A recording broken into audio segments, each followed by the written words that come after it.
I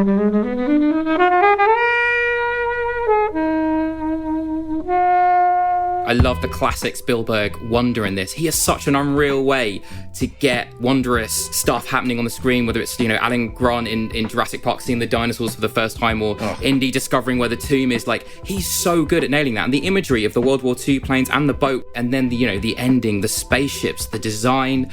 I mean, it has not dated at all. It looks flawless. The bright geometric shapes of the ships flying around the Indiana desert. All of that was unreal. What I liked less was how it spent the majority of the time essentially following a dad who has a full-on breakdown and leaves his family to run away with aliens.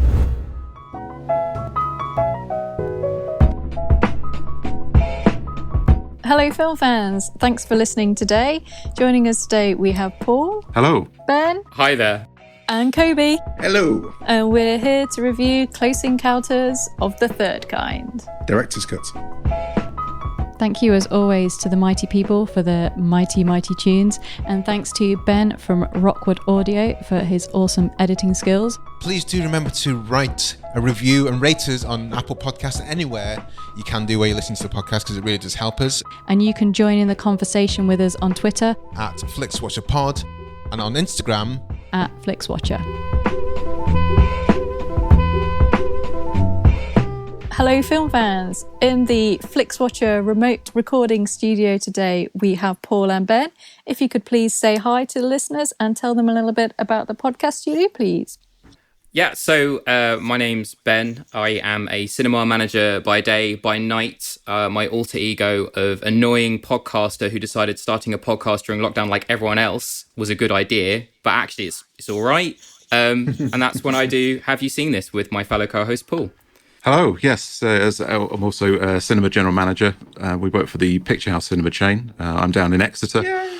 And Mr. Mercer's over there in Greenwich in London, in the big shiny city.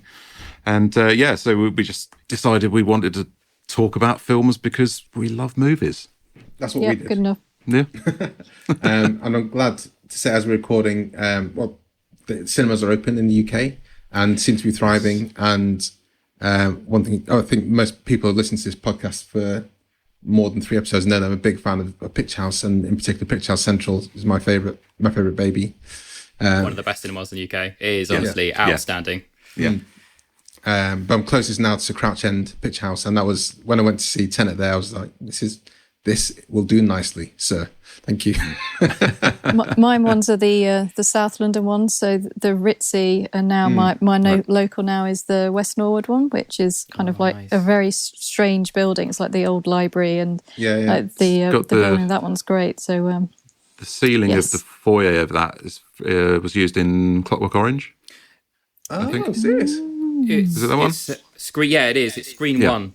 Oh, 2. Well, but it's basically it's an octagon, and there is actually a plaque outside the screen that says this is where Clockwork Orange was filmed, and some of the seats in the auditorium are orange to celebrate that fact. So just something that Picture House does. A bit of fun with film. I'm glad you're open again. Thank you. So are we. Well, let's extend that fun talking about films. We are here talking about Close Encounters of the Third Kind. This is your choice, Paul. It is. And you did stress the director's cut. So can you tell us why you wanted us to watch this and the director's cut in particular?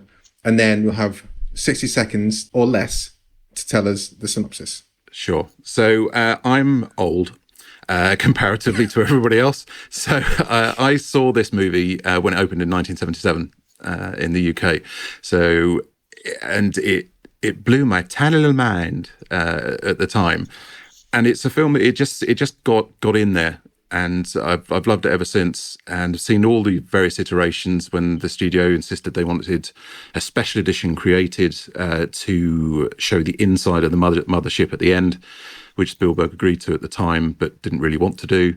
But he did it so that they could create this other shot that he wanted to be in his initial release, but couldn't afford to do at the time. So then ultimately Spielberg, being the wonderful man that he is, and with the sort of power he wields in Hollywood, was able to create his definitive cut, the director's cut.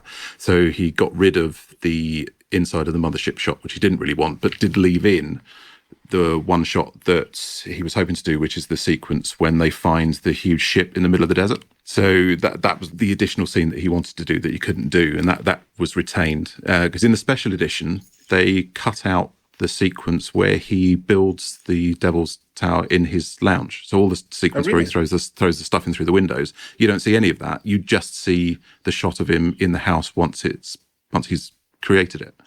And all of that preamble is lost, and therefore the sequence with his wife leaving was all ditched because they wanted to show the inside of the spaceship. So I've seen the various iterations, and it's a film that's just struck me at the time and just stuck with me.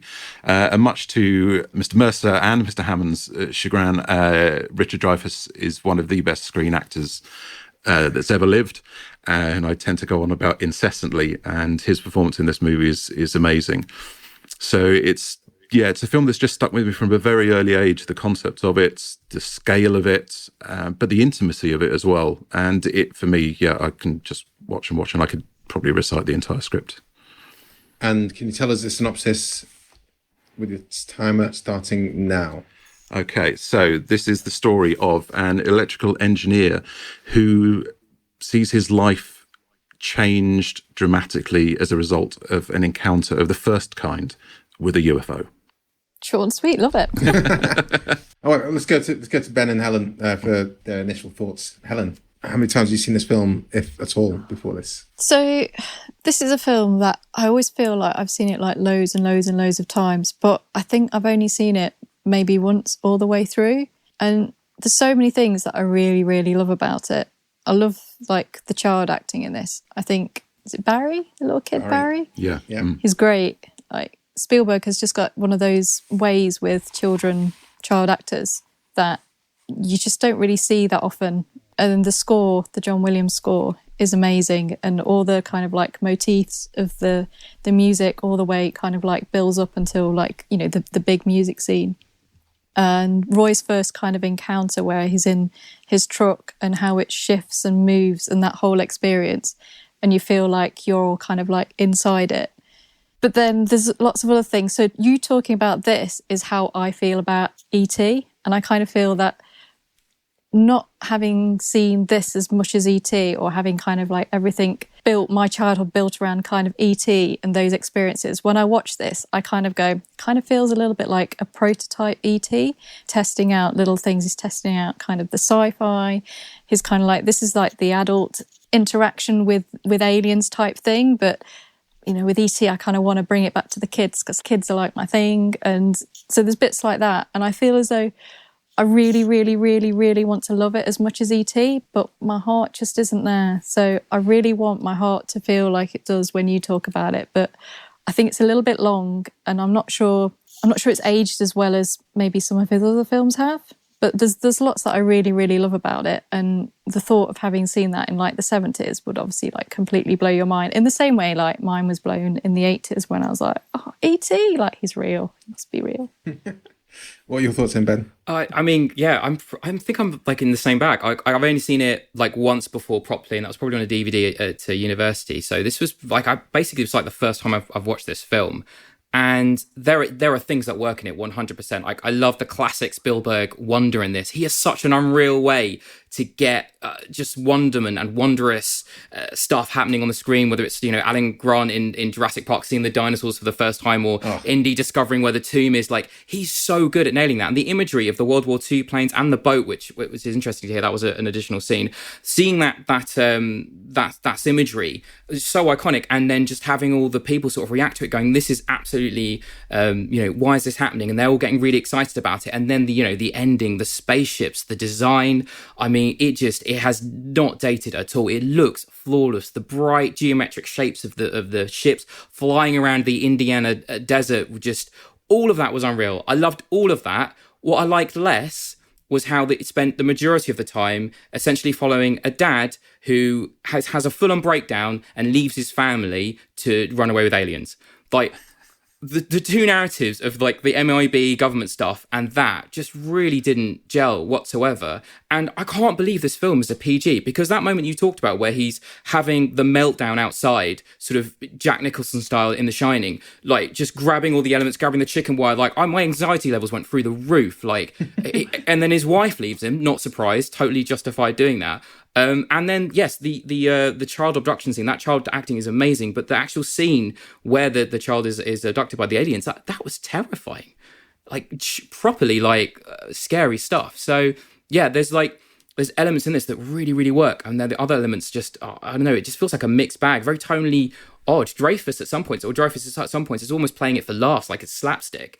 I do like his performance, but I think that maybe there was a direction to, go a bit crazy with it. Yeah, a very odd film.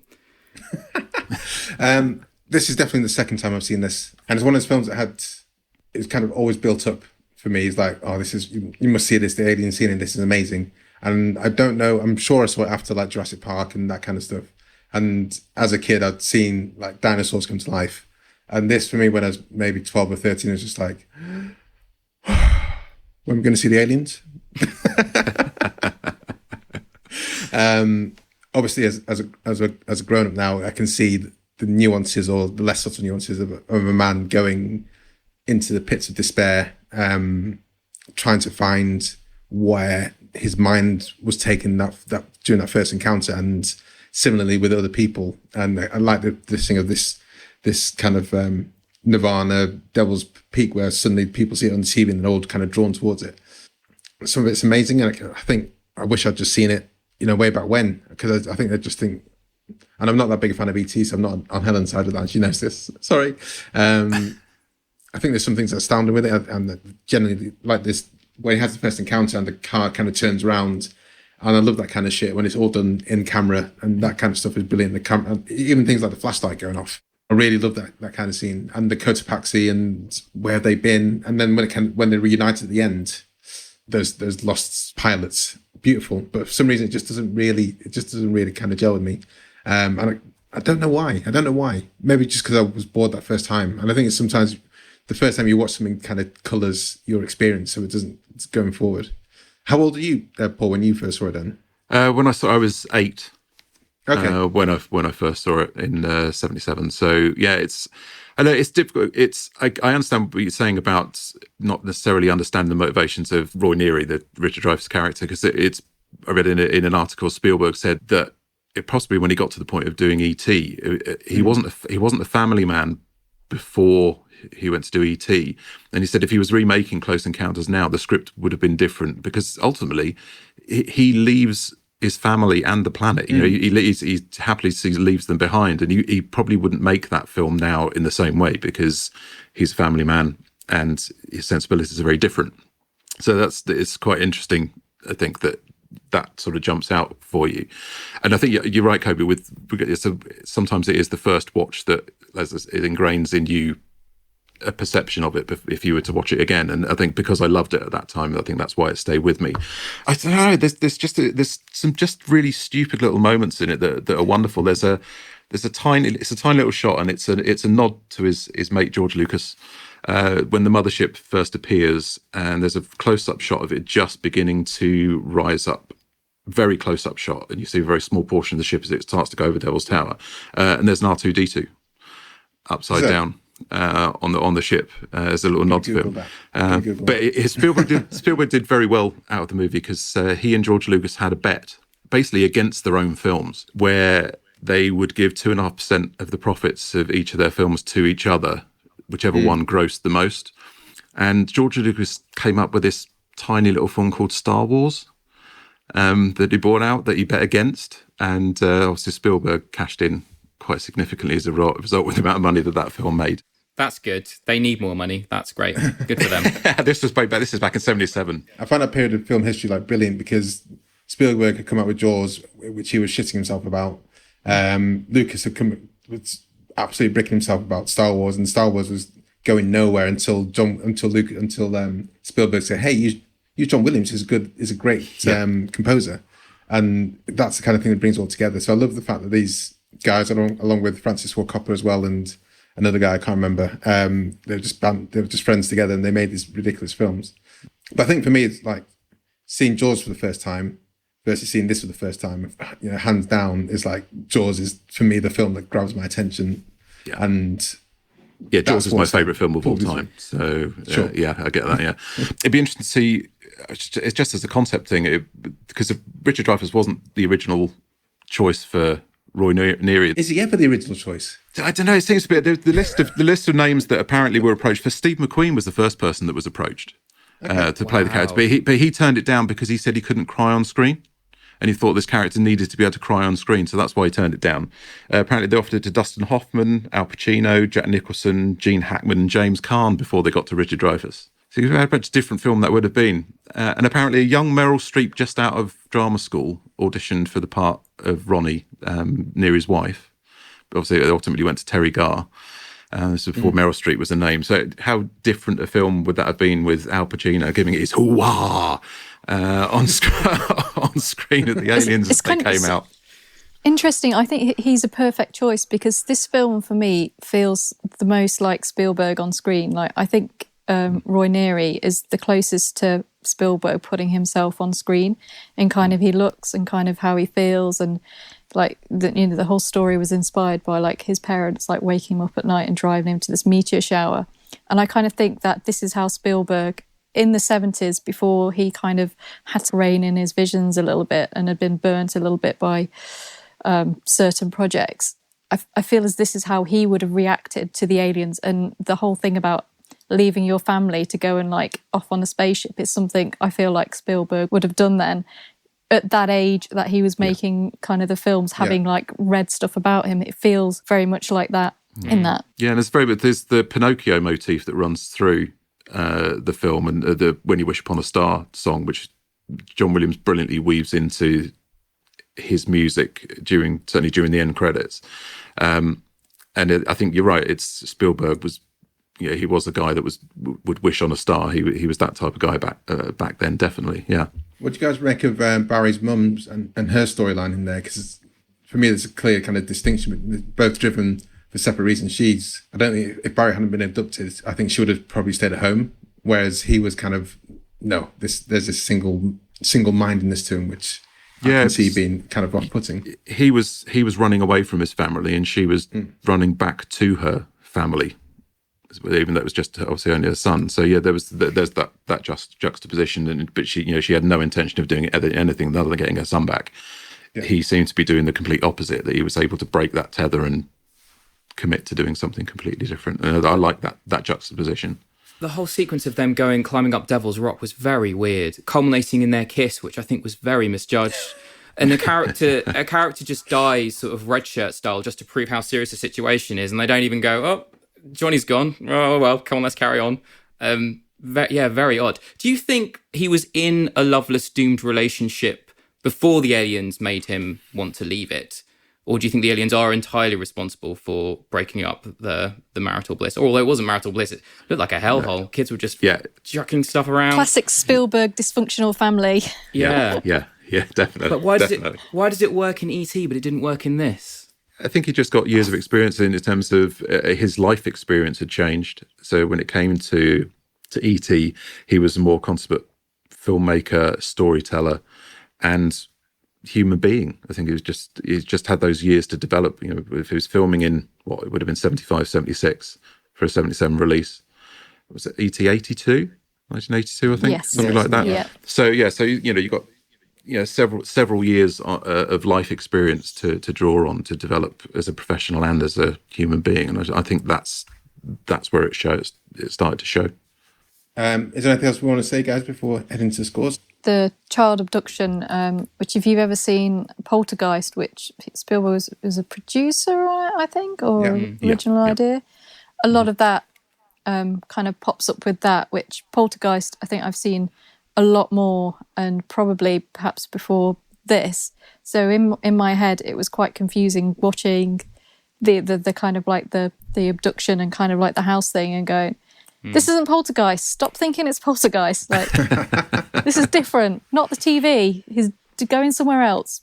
Something. Is it scary as Poltergeist then, Helen? I guess, yeah, possibly. It's that same kind of sinister thing, isn't it? Especially when she's trying to pull him back as he's being dragged. It's pretty terrifying, which he also does quite well. Like child peril is one of his also tick box. Yes, child peril. Is a good thing, but the sound design on that sequence is incredible as well. It's so loud. so loud, and it just a cacophony of sound and different colours on screen. It's completely disorientating. Yeah. I will say this. I do love how deeply uncynical the film is. Like, this was made at the height of the Cold War, and there isn't a whiff from the American government that these might be naughty aliens like the ones in Independence Day and they're going to go around and smash up monuments. Like, they're fully on board. Like, these guys are good. Even though they couldn't communicate with them, somehow they knew they were going to do a wife swap with all those astronauts. But but I do like that they were just like, no, these aliens, they're good. They're the good aliens. Not like the bad ones from Attack the Block. That's Spielberg, isn't that, really? I did ask about director's cuts and alternate versions of films. Do you have any particular preferences? Do you need to watch certain versions of certain films, or are you just like you'll take whichever one as it comes? Ben. So with regard to Close Encounters, I think the original cut or the director's cut, I mean, there's only the addition of the one scene that's in there, so it's not going to change your viewing experience of it. But Blade Runner is the perfect example of a myriad of cuts.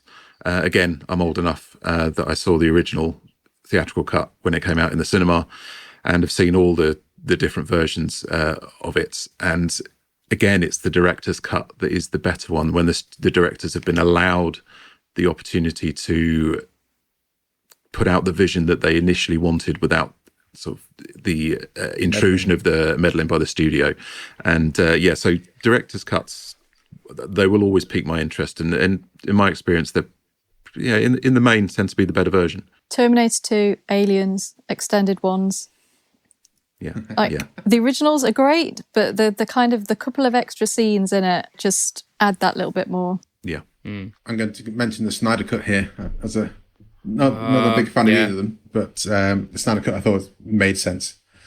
Just generally. I'm going to be the voice of contrarianism here and say that not all studio interference is necessarily a bad thing. Case in point, The Irishman, which was far too long. Richard Kelly's cut of Donnie Darko is not as good as the theatrical cut of that film. So I don't know. It's not always like a clear-cut thing, but yes, I suppose in general the director's cuts tend to be the more cohesive vision. Yeah, I think it's an interesting thing. I think different films, people say X certain cut is better than the other, and like I say, not necessarily the director's cut. I've yet to see the director's cut of Donnie Darko because everyone says it just kind of removes the ambiguity from everything. But for that reason, I do need to find it. But also, I'm one of these people who really can't be bothered to see the difference. It's just kind of whichever one's available to me at the time. I'll go, yeah, I'll watch that one. That's fine. Because I'm still generally seeing like 90% of the film. Apart from, I think, the Snyder Cut, which is vastly different to others. Should we head to the scores?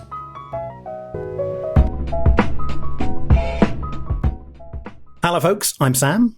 And I'm Martin. And every week for the last 5 years, we've got together to talk about the musician Tom Waits. He's a gravelly voiced singer that sounded like he doused his vocal cords in bourbon and set fire to them with a cigarette and wrote such classic songs as Way Down in the Hole, Downtown Train, Jersey Girl.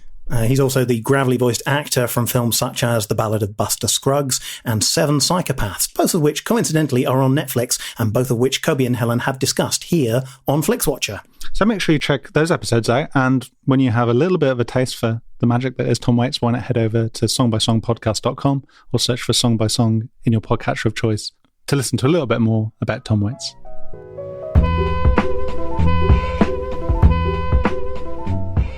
Welcome to the Spreadsheets of Dreams, where the Flixwatcher scores are housed in a secure unit to protect them from any wrongdoing. And they're, as always, out of 5. And we'll start with you, please, Paul, with your recommendability.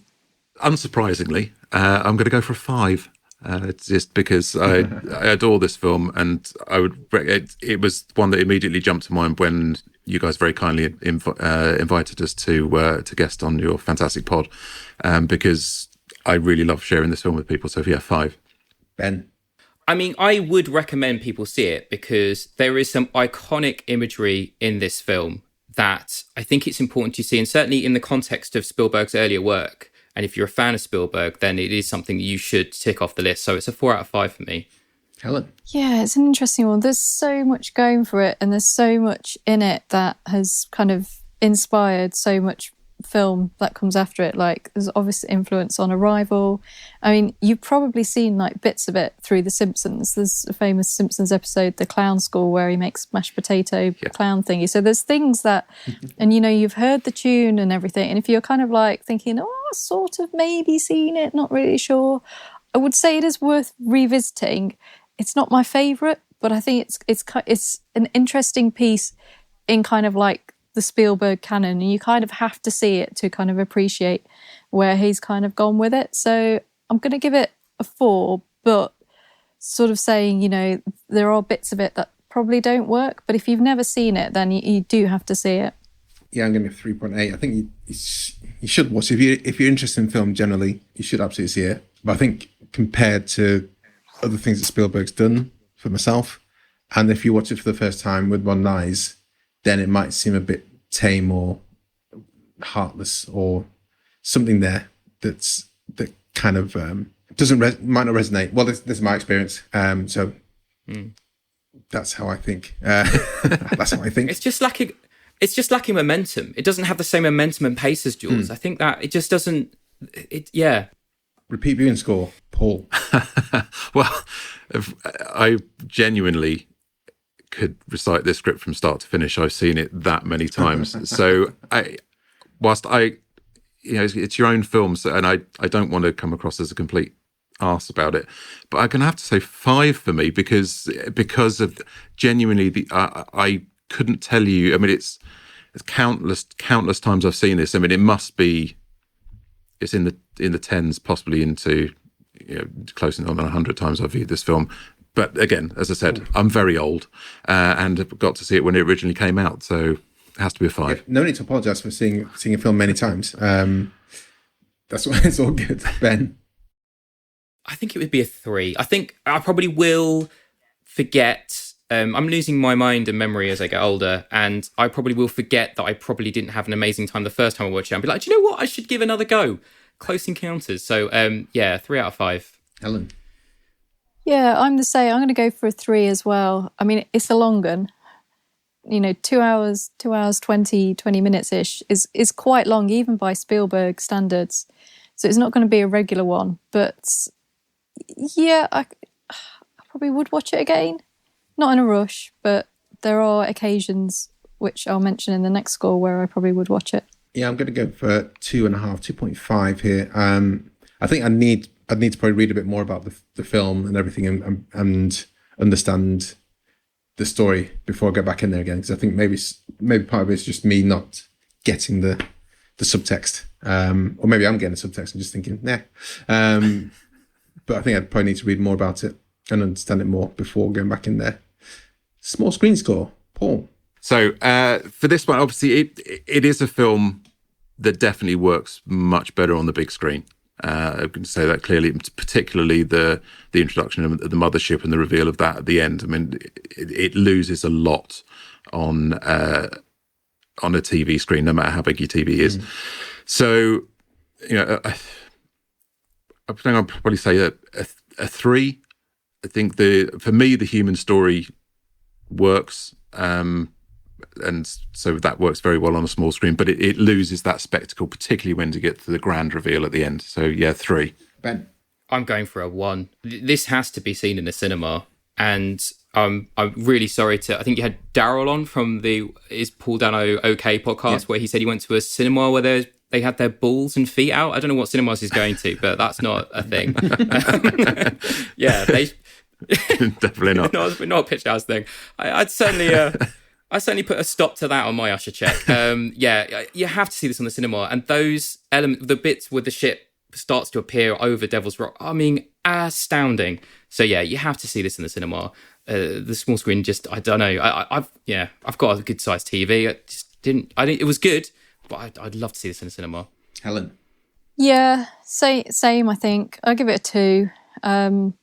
I think if I was to watch this again, it would be at a cinema.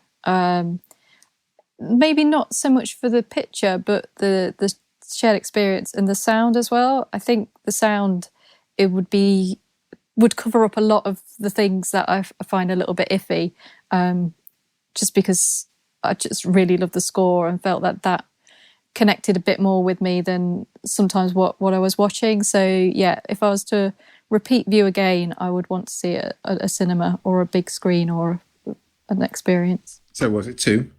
Yeah. Yeah, I'm going 1.5.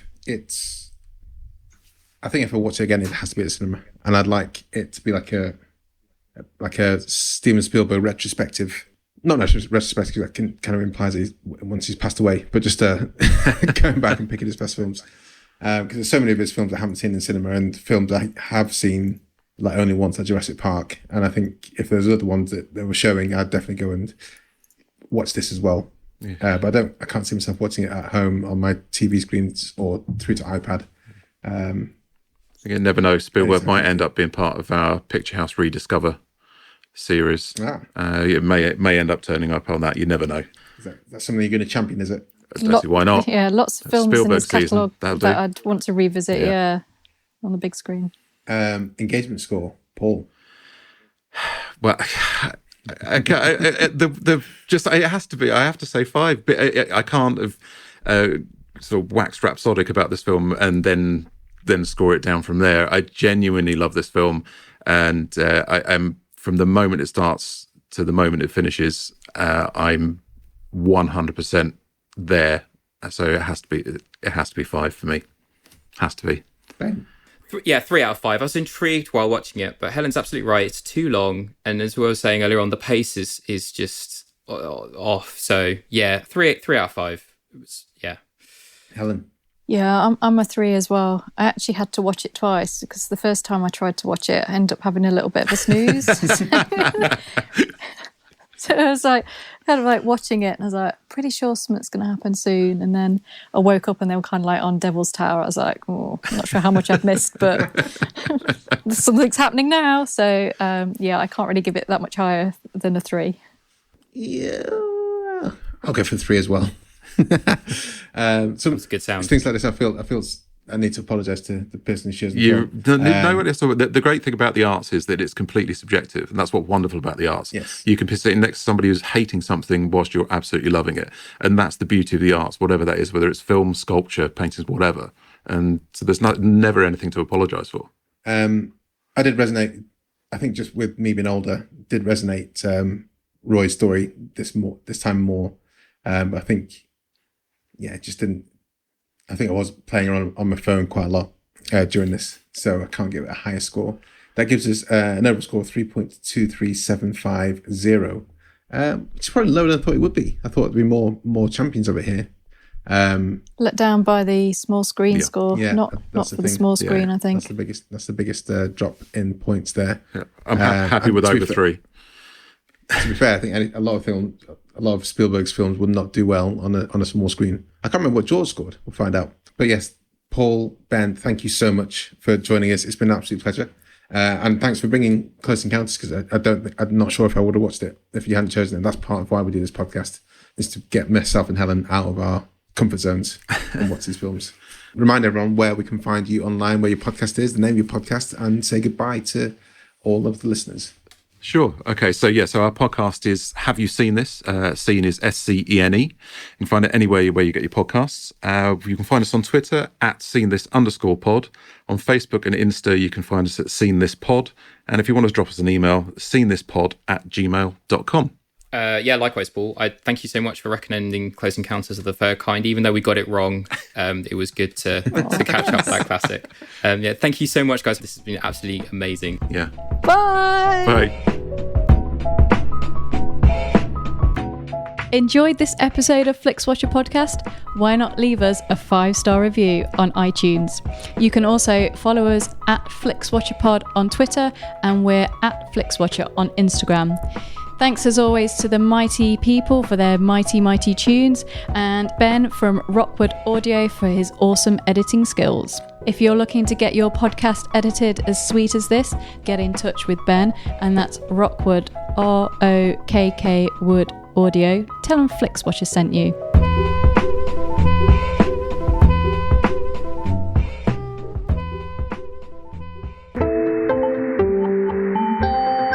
You just heard a Stripped Media production.